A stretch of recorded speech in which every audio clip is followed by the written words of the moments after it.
This is the Ukrainian attack on Kursk, the battle where Kyiv flipped the script and, after more than 2 years holding off Russia's invasion, sent its troops marching into Russia. This is the Ukrainian plan. This is eastern Ukraine as it was a few months ago, in summer 2024.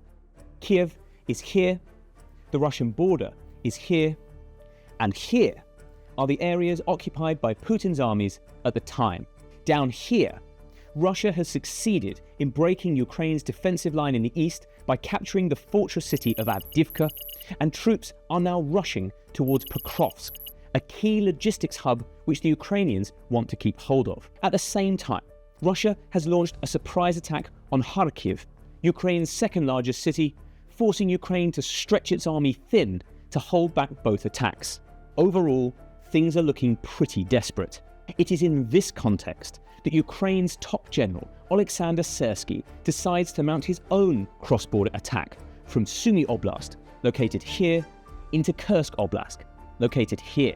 Because this attack is still ongoing and shrouded in secrecy, there's a lot we don't know about his plan. But from what we've witnessed, we can deduce 5 main goals. First, it seems Syrsky intended to draw Russian forces away from these 2 other axes and into Russia to defend the homeland, breaking their momentum. Second, he intended to put pressure on Russian supply lines running through this area, again, slowing or perhaps reversing advances elsewhere. Third, he wanted to show his allies that red lines about using Western kit inside Russia were meaningless, and Putin wouldn't do anything in response. Fourth, he intended to seize and hold territory which could be traded back to Russia in any future peace negotiations. Fifth and finally, it seems Syrsky wanted to bolster the spirit of both the Ukrainians and the West for continuing the war. This is the battle where Ukraine finally managed to make all its Western training and equipment work together, punishing Putin and forcing him to turn to North Korea for help. This is the battle for Kursk, and this is Battleboard. This is the border region between Ukraine's Sumy Oblast and Russia's Kursk Oblast. The city of Sumy is located here, and the city of Kursk is located just off the map over here. This moment, Ukrainian troops are on their side of the border, and Russia's troops are in their territory. There are 2 Russian defensive lines here and here. But all of that is about to change. Preparations for the attack begin in July in the deepest of secrecy. Until the very last minute, Syrsky communicates only with a handful of trusted generals and President Zelensky. Even the US is kept in the dark. What we do know is that the Ukrainian army begins gathering intelligence on Russian positions along this border, likely using drones and satellites and possibly physical scouts. The missions soon identify a weak spot in the Russian lines right here, around the town of Sudza. Exactly what weaknesses they identify is a mystery. But they probably noticed this line is being defended by just a few thousand inexperienced conscripts, border guards, and the Akhmat battalion. Chechen fighters known as TikTok warriors for their prowess on social media rather than in battle. The Ukrainians may also have spotted gaps in border defences like minefields and trenches. Perhaps geography plays a part. This area is broken up by rivers, meaning it is difficult for the Russians to move men and equipment around. Whatever his reasoning, once Syrsky has chosen his target, his next move is to build up an invasion force without anyone suspecting what he is up to, including the troops themselves. To do this, his generals begin briefing Ukrainian journalists that they are expecting a Russian assault from Kursk into Sumy. This creates a justification for moving elite troops into the area on the pretense of defending it. Syrsky's ruse works even on the Russians, who surely know they're not planning any such attack, but turn a blind eye to the troop build-up nonetheless. After all, why stop your opponent from making a mistake? Among the units Syrsky deploys are the 80th and 82nd Air Assault Brigades. These are some of Ukraine's fiercest fighting units, armed with the best Western kit, including British Challenger 2 tanks, as well as German Marder and American Stryker infantry fighting vehicles.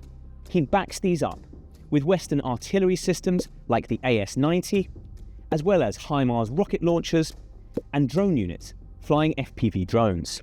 All in all, Syrsky manages to mass around 12,000 men without giving the game away. 2,000 in the vanguard and another 10,000 lurking nearby in support.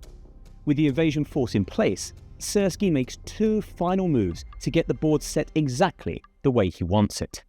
First, he deploys a fleet of new hunter-killer FPV drones to clear the skies above Kursk of Russian spy drones. Previously, FPVs were only used against ground targets. In just a few days, these hunter-killers take out more than 100 spy drones, blinding Russian commanders to what is happening in this area. Second, he sends special forces, armed with rocket launchers and rifles, to embed behind enemy lines. We'll find out why in just a second. The board is now set, and Syrsky makes his move. At dawn, on August the 6th, the Ukrainian attack begins here and here. Two tiny border towns called Aleshnia and Nikolaevo-Dorino. An artillery barrage batters the Russian first defensive line to force Russian troops to take cover. While they're hiding, Ukrainian engineers move forward, using mine-clearing line charges, or M-clicks, to blast their way through Russian minefields. They set up mobile bridges across anti-tank ditches and dragon's teeth. Small units now advance through the gaps until they meet enemy troops. When they meet resistance, they call it armor like the Marders, Strikers and Challengers. The Ukrainians quickly break through the first line. Overwhelmed, Russian commanders call for reinforcements, but these reinforcements never arrive.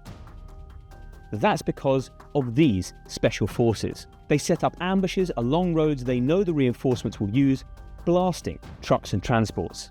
If the advancing column is too large or well armoured for them to destroy, they relay its location to HIMARS, which rain down rockets on top of them. Special forces also hunt down and take out as many Russian commanders as they can, leaving their inexperienced troops leaderless.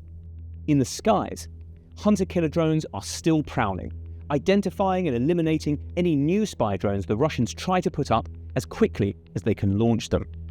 This is called air superiority, where one side is able to operate in the air without significant interference from the enemy, at least for a period of time. Having air superiority makes Russian artillery, glide bombs and FPVs useless.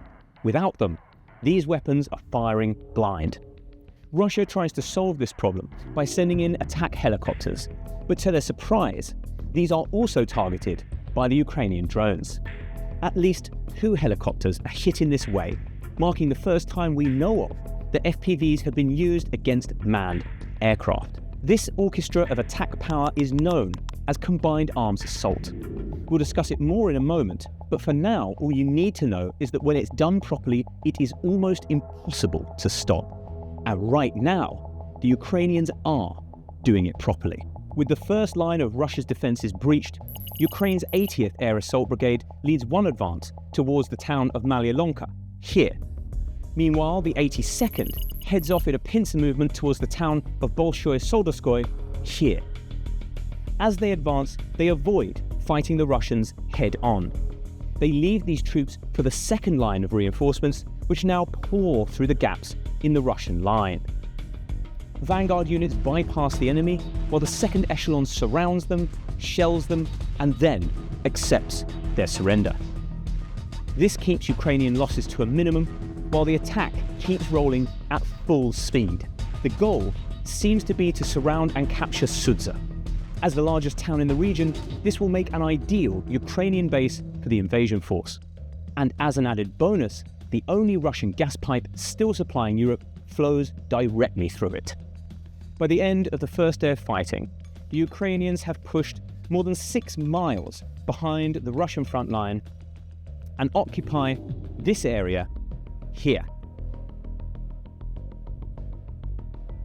While the 80th and 82nd haven't quite reached their objectives, they have made solid progress, and they've broken the second defensive line, and at least part of Sudza is already under their control. By the end of the first week, August 13th, they have expanded this area even further. Both Sudza and Malyalonka have been captured, and whilst Bolshoy Soldotskoye is still a way off, the Ukrainian forces have managed to advance in other areas. In the west, They are threatening the town of Koronevo. In the north, they have reached Aleksivsky, and in the east, they are pushing towards the village of Gyri. In mid-August, Ukraine tries to expand this pocket even further. Using precise HIMARS strikes, they destroy all bridges crossing the Sem River, which is located over here. That cuts off Russian troops in this area. Ukraine then launches fresh attacks here, here, and here, in an attempt to surround and destroy these Russian troops, like so. These attacks make modest gains, but fail to break through. By the end of the first month, on September 6th, the Ukrainians have consolidated their positions here.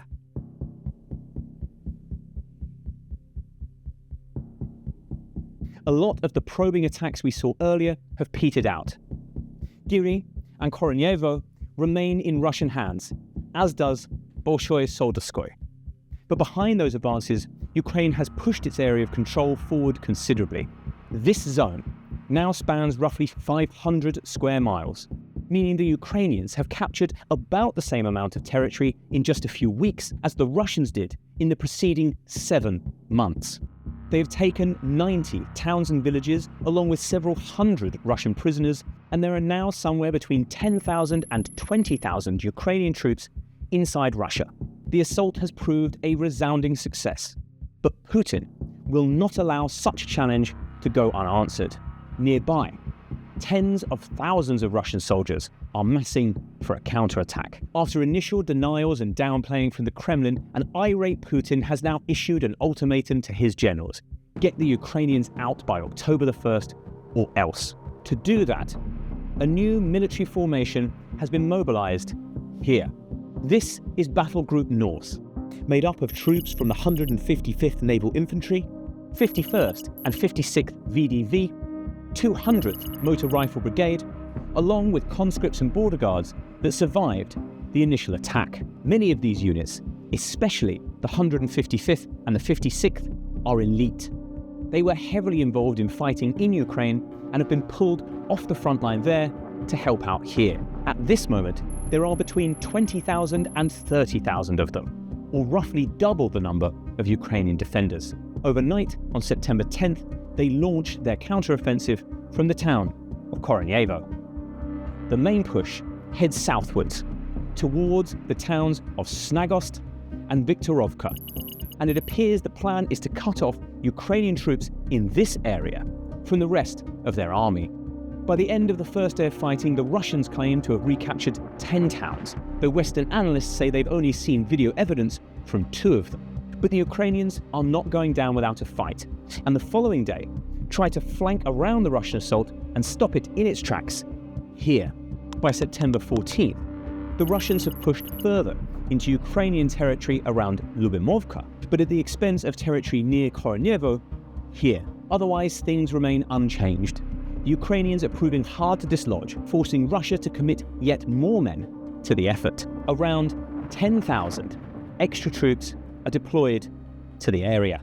This brings the total to 40,000, again drawn from units that were fighting elsewhere in Ukraine. Fast forward to September 20th, and Russia's reinforcements have yielded results. Russia has expanded the area it controls southwards towards the border, capturing Viktorovka. It has also made significant advances towards Lyubimovka. Ukraine has managed to avoid any of its forces being encircled, but it is losing ground and it has been unable to flank the Russian advance. Progress has not been fast enough for Putin's deadline. The Kremlin waters down its initial pledge and says only that the Ukrainians will be kicked out in a timely fashion.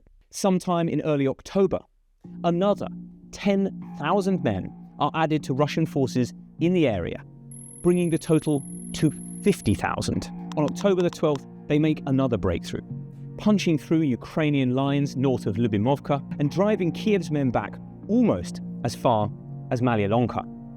Additional attacks from the north and east also start eating away at Ukrainian positions, though these don't get very far. Fast forward to November 1st, and this is more or less where the situation still stands. Ukraine has lost about half of the territory it gained during its initial attack, but is proving very difficult to displace from the rest of it. Putin's deadline is revised again, this time until February the 1st, 2025. Manpower is proving a huge headache for the Russians. Syrsky claims about 6,000 have been killed in the fighting so far. Armed forces tend to assume that 3 soldiers are wounded for every 1 killed. So that could mean a total Russian casualty figure of more than 20,000. Putin is loath to pull any more troops out of Ukraine and unwilling to press gang ordinary Russians into the military. So he turns to North Korean dictator Kim Jong Un. At the time of recording, we believe Kim is sending around 10,000 of his soldiers to Kursk to help the Russians drive the Ukrainians out. This is a big moment in the war. For the first time, the armed forces of another country will be joining the fighting. At the moment, it's hard to tell how this development will play out. North Korea's army has not fought a war in decades, and the quality of their troops is untested. If Kim is only sending 10,000 men, they may prove helpful, but not decisive. We've seen what happens every time Russia adds 10,000 men to this attack. The Ukrainians lose a little bit more ground, but not much. However, if this is only the first batch, with more to come, then the effect could be much larger. There is still a long way to go in this fight, but of the 5 original objectives we laid out, we can say Syrsky has met some, but not all of them. First, Russia has indeed been forced to pull some of its troops out of Ukraine to defend the homeland. This has produced mixed results. The Kyiv offensive has all but stopped. However, Moscow's armies continue to make gains in the east that are actually accelerating in speed. Crucially, with the North Koreans now sending reinforcements, Putin may no longer have to take his men out of Ukraine in order to fight in Kursk. If Kim is going to keep the supply of recruits coming, then he can leave that to North Korea instead. Second, capturing Sudza and the railway line that runs through it has disrupted Russian logistics in this region and given Ukraine control over gas supplies to Europe. But the Russians have found ways to work around it, and their assault on Donbass continues. Third, Syrsky was right that Putin would take no action if Western weapons were used in Russia. However, efforts to use this to persuade Western leaders to lift the ban on other kinds of weapons being used, particularly long-range missiles, have fallen on deaf ears. Since we recorded this video, the US and the UK have authorized the use of long-range missiles inside Russia. Fourth, Ukraine does now hold Russian territory to bargain with, though how long that will be the case remains to be seen. It has certainly managed to use captured Russian troops to free some of its own men from Putin's jails. Fifth and finally, the battle has proved that Ukrainians can use Western kit and training to great effect. That may translate into more military aid, but that's uncertain. It has gone some way to rallying morale. Who knows how much bleaker the picture would have looked without it.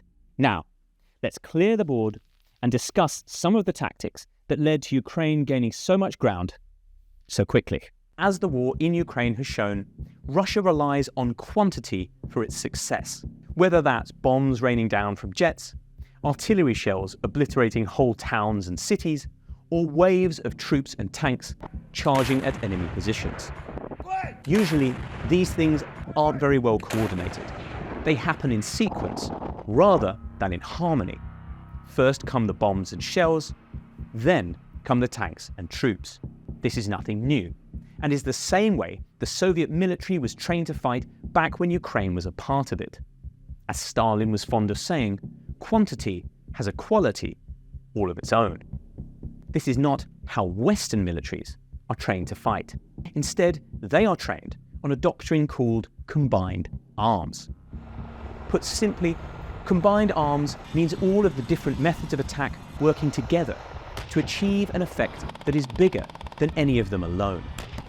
This is exactly what happened during Ukraine's attack. Artillery opened fire on specific parts of the line at specific times to keep the Russian troops pinned in place. At the same time, FPVs took down the spy drones so the Russians couldn't shoot back.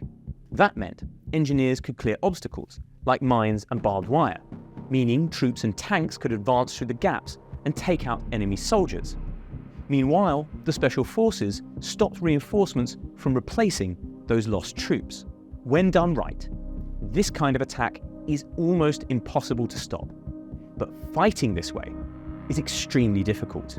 People need to do exactly what they need to do, exactly when they need to do it. If the tanks and troops advance too fast, they walk straight into their own artillery. If the artillery opens fire too early, the engineers have no cover to clear the obstacles. And obviously, the enemy is fighting back the whole time. Combined arms tactics have taken Western militaries centuries to perfect, and troops require years of intense training to learn how to put them into action. The West has been trying to teach Ukraine to fight this way, but on a much reduced timescale, condensing years of training down into just months. The 2023 counteroffensive was supposed to prove they had learned it, but ended up falling well short of its aims, with poor tactics partly taking the blame. As an example, a combined arms attack south of Kyiv on the very first day ended in failure because of poor coordination. Ukrainian artillery opened fire on Russian lines just before dawn, which was supposed to be followed by an armoured assault whilst the Russians were still taking cover. But vehicle crews got lost in the dark and didn't show up until around an hour later, by which point all the Russians were back in their trenches and on full alert. The result was a heap of wrecked Western vehicles and zero territory gained. Contrast that with Kursk. The Ukrainian military fought like a well-oiled machine. Each part performed its job perfectly and combined to produce an effect much greater than its individual parts. And that is why the Ukrainian army was able to gain so much ground so quickly. Thanks for watching. If you like this kind of content and want to see more in your feed, don't forget to hit like and subscribe, or click the buttons on screen to watch other episodes.